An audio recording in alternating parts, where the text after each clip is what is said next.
I'm Lydia Hamlett, Academic Director in the History of Art at the Institute of Continuing Education.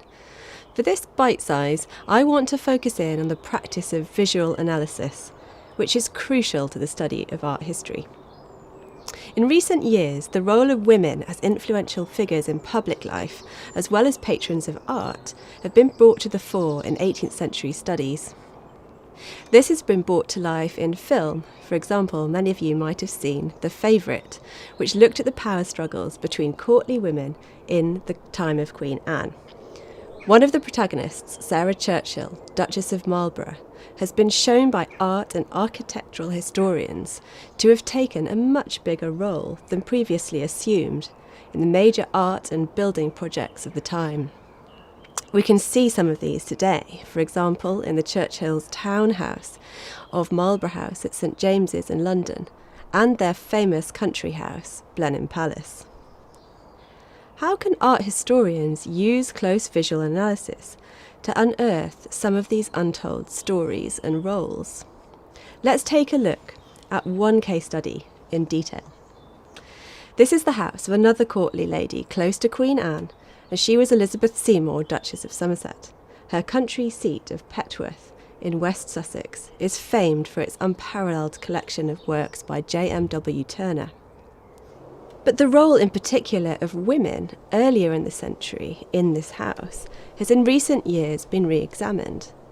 The legs of the portraits of courtly women in the so-called beauty room have just this year been revealed to show them in their original full-length state, in a project orchestrated by the National Trust.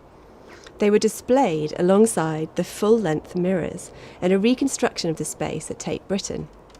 The idea is a kind of virtual assembly of women brought to Petworth, of which you yourself can be a part. The beauty room opens up onto the painted staircase, which over centuries has been said to show stories of Prometheus, the man who brought fire to earth.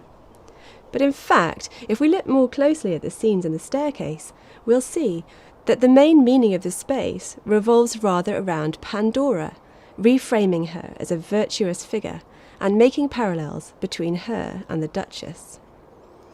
Here, for example, is Pandora in the centre of the ceiling, surrounded by all the classical gods presenting her with gifts. These can be compared with preparatory works for the painting, one of which is held at the V&A. These works would have been presented to the patrons by the artist, and so the changes between the sketch and the final product can be analysed to work out what went on during these discussions. Rarely is there any surviving textual evidence for these type of processes, so this is really where the skills of an art historian can come in. Below, we can see the Duchess surrounded by her children, riding to Petworth in a triumphal carriage. And opposite this wall opens up into a fictional palace, where Pandora reclines while her husband Epimetheus opens the notorious box, or jar, of horrors into the world. In the ceiling, once again, Pandora is shown as passive, not wily, being dressed by Athena and handed the jar by Jupiter. She's not the Pandora we've come to know, but one that was present in literature of the time. The dynamic is shown visually in an earlier print illustration by Sebastian Leclerc, from which the artist of the Petworth murals, Louis Laguerre, must have taken his inspiration. What's more, the visual likeness between the Duchess and Pandora is striking, making the whole scheme a celebration of her virtue. If you want to find out more about women's roles in 18th century British visual culture, this is just one of the in-depth topics in our new diploma in History of Art.